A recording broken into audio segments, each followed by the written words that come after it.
ಕರಾವಳಿ ಜಿಲ್ಲೆಗಳಲ್ಲಿ ಮುಂದುವರಿದ ಪ್ರವಾಹ ಪರಿಸ್ಥಿತಿ. ಇಂದು ಕೂಡ 3 ಜಿಲ್ಲೆಗಳಲ್ಲಿ ಶಾಲಾ ಕಾಲೇಜುಗಳಿಗೆ ರಜೆ. ಬೆಚ್ಚಿ ಬೀಳಿಸುತ್ತೆ ಮಳೆ ತಂದಿಟ್ಟಂತ ಅವಾಂತರ ಒಂದೊಂದೇ ದೃಶ್ಯಗಳು.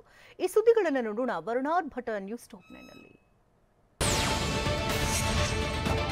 ಉಡುಪಿಯಲ್ಲಿ ಮಳೆ ಕಡಿಮೆಯಾದರೂ ನೆರೆ ಹಾವಳಿ ತಗ್ಗಿಲ್ಲ. ಉಡುಪಿ ನಗರದ ಕಲ್ಸಂಕ ಸಮೀಪದ ಪಾಡಿಗಾರ ಪ್ರದೇಶ ಜಲಾವೃತಗೊಂಡು ಅಲ್ಲಿನ ನಿವಾಸಿಗಳು ಆತಂಕಕ್ಕೆ ಸಿಲುಕಿದ್ರು. 30ಕ್ಕೂ ಹೆಚ್ಚು ಮನೆಗಳು ಜಲಾವೃತಗೊಂಡಿದ್ವು. ಅಗ್ನಿಶಾಮಕ ಸಿಬ್ಬಂದಿ ಜಲಾವೃತಗೊಂಡ ಮನೆಗಳ ನಿವಾಸಿಗಳನ್ನ ಬೋಟ್ ಮೂಲಕ ಸುರಕ್ಷಿತ ಪ್ರದೇಶಕ್ಕೆ ಸ್ಥಳಾಂತರಿಸಿದ್ರು.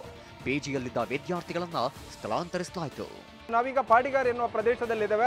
ಅಗ್ನಿಶಾಮಕ ಸಿಬ್ಬಂದಿಗಳು ಸೇರಿದಂತೆ ಇಲ್ಲಿಯ ಸ್ಥಳೀಯರ ಸಹಾಯವನ್ನು ಪಡೆದುಕೊಂಡು ರೆಸ್ಕ್ಯೂ ಬೋಟ್ನ ಮೂಲಕ ಈ ಒಂದು ಅಂದರೆ ಪಾಡಿಗಾರ್ನಲ್ಲಿರುವಂತಹ ಜನರನ್ನ ಇಲ್ಲ ಸುರಕ್ಷಿತ ಸ್ಥಳಕ್ಕೆ ಕೊಂಡೊಯ್ಯುತ್ತಿರುವಂಥದ್ದು. ಪಿಜಿಗಳಲ್ಲಿರುವಂಥ ವಿದ್ಯಾರ್ಥಿಗಳನ್ನು ಕೂಡ ಈಗ ಸುರಕ್ಷಿತ ಸ್ಥಳಕ್ಕೆ ಶಿಫ್ಟ್ ಮಾಡುವಂತ ಕೆಲಸವನ್ನು ಕೂಡ ಮಾಡ್ತಾ ಇದ್ದಾರೆ. ಅದು ತುಂಬಾ ಪ್ರಾಬ್ಲಮ್ ಆಗ್ತಿದೆ. ಹೌದು, 2 ವರ್ಷದಿಂದ ಇಲ್ಲಿದ್ದೀವಿ, ಹಾಗೆ ಇದೆ, ಇನ್ನೂ ಕಮ್ಮಿ ಆಗಿಲ್ಲ.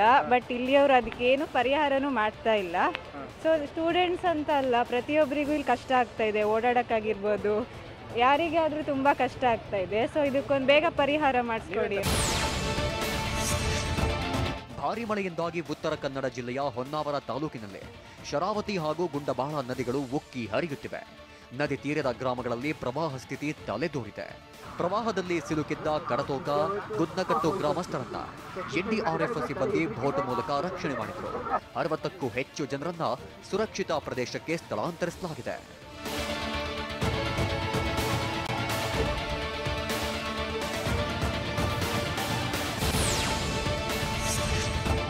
ಹೊನ್ನಾವರ ತಾಲೂಕಿನ ಕಡತೋಕ ಹಾಗೂ ಗುದ್ನಕಟ್ಟು ಗ್ರಾಮದಲ್ಲಿ ಮಳೆಯಿಂದ 2 ಮನೆಗಳಿಗೆ ತೀವ್ರ ಹಾನಿ, 13 ಮನೆಗಳಿಗೆ ಭಾಗಶಃ ಹಾನಿಯಾಗಿದೆ.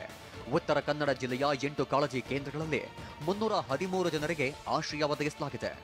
ಉತ್ತರ ಕನ್ನಡ ಜಿಲ್ಲೆಯಲ್ಲಿ ಕಳೆದ 24 ಗಂಟೆಗಳಲ್ಲಿ 87.3 ಮಿಲಿಮೀಟರ್ ಮಳೆಯಾಗಿದೆ ಎಂದು ಹವಾಮಾನ ಇಲಾಖೆ ತಿಳಿಸಿದೆ.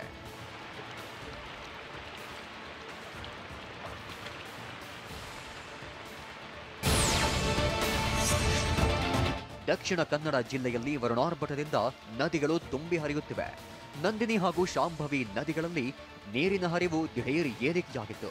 ಕಟೀಲು, ಮುಲ್ಕಿ, ಕಿನ್ನಿಗೋಳಿ, ಹಳೆಯಂಗಡಿ, ಪಾವಂಜೆ ಭಾಗದಲ್ಲಿ ಮುಳುಗಡೆ ಆತಂಕ ಎದುರಾಗಿದೆ. ಕೃಷಿ ಭೂಮಿ ಸೇರಿ ಹಲವು ಜನವಸತಿ ಪ್ರದೇಶಗಳು ಜಲಾವೃತವಾಗಿವೆ. ಸಣ್ಣ ಸಣ್ಣ ಕಾಲು ಸಂಕದ ಸೇತುವೆಗಳು ಮುಳುಗಡೆ ಹಂತಕ್ಕೆ ತಲುಪಿವೆ. ನಾನೀಗ ನಂದಿನಿ ನದಿಯ ತೀರದಲ್ಲಿದ್ದೇನೆ. ನೀವು ದೃಶ್ಯದಲ್ಲಿ ಗಮನಿಸಬಹುದು, ಇದು ಮಂಗಳೂರಿನ ಅಂದರೆ ಪ್ರಮುಖವಾಗಿ ದಕ್ಷಿಣ ಕನ್ನಡ ಜಿಲ್ಲೆ ಮುಲ್ಕಿ ತಾಲೂಕಿನಲ್ಲಿ ಹರಿತಕ್ಕಂಥ ನಂದಿನಿ ನದಿಯ ದೃಶ್ಯಗಳು ನೀವು ಗಮನಿಸಬಹುದು. ನದಿಯಲ್ಲಿ ಎಷ್ಟು ಪ್ರಮಾಣದ ನೀರು ಹರಿದು ಬರ್ತಾ ಇದೆ ಎನ್ನುವಂಥದ್ದು. ಕಳೆದ ಕೆಲ ದಿನಗಳಿಂದ ಸಾಕಷ್ಟು ಪ್ರಮಾಣದಲ್ಲಿ ಮಳೆ ಆಗ್ತಿದೆ. ಅದರಲ್ಲೂ ಇವತ್ತು ಸಿಕ್ಕಾಪಟ್ಟೆ ಮಳೆಯ ಪ್ರಮಾಣ ಹೆಚ್ಚಾಗಿದೆ. ಹೀಗಾಗಿ ನದಿಗಳೆಲ್ಲವೂ ಕೂಡ ತುಂಬಿ ಹರಿತಾ ಇದೆ. ಉಡುಪಿ ಜಿಲ್ಲೆಯಲ್ಲಿ ಸತತ 4ನೇ ದಿನವೂ ಮಳೆ ಆರ್ಭಟ ಮುಂದುವರೆದ ಹಿನ್ನೆಲೆ ಜಿಲ್ಲೆಯ ಎಲ್ಲಾ ಅಂಗನವಾಡಿ ಶಾಲಾ ಕಾಲೇಜುಗಳಿಗೆ ಇಂದು ಕೂಡ ರಜೆ ಘೋಷಿಸಲಾಗಿದೆ. ಮುಂಜಾಗ್ರತಾ ಕ್ರಮವಾಗಿ ವಿದ್ಯಾರ್ಥಿಗಳ ಹಿತದೃಷ್ಟಿಯಿಂದ ರಜೆ ಘೋಷಿಸಲಾಗಿದೆ ಎಂದು ಜಿಲ್ಲಾಧಿಕಾರಿ ಡಾಕ್ಟರ್ ವಿದ್ಯಾಕುಮಾರಿ ತಿಳಿಸಿದ್ದಾರೆ.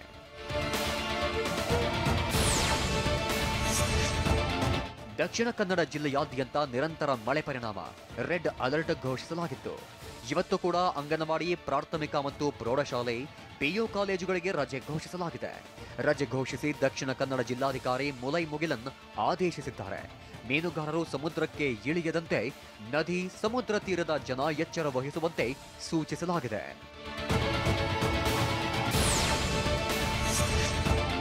ಉತ್ತರ ಕನ್ನಡ ಜಿಲ್ಲೆಯ 2 ತಾಲೂಕಿನ ಶಾಲಾ ಕಾಲೇಜುಗಳಿಗೆ ಇಂದು ರಜೆ ಘೋಷಿಸಲಾಗಿದೆ.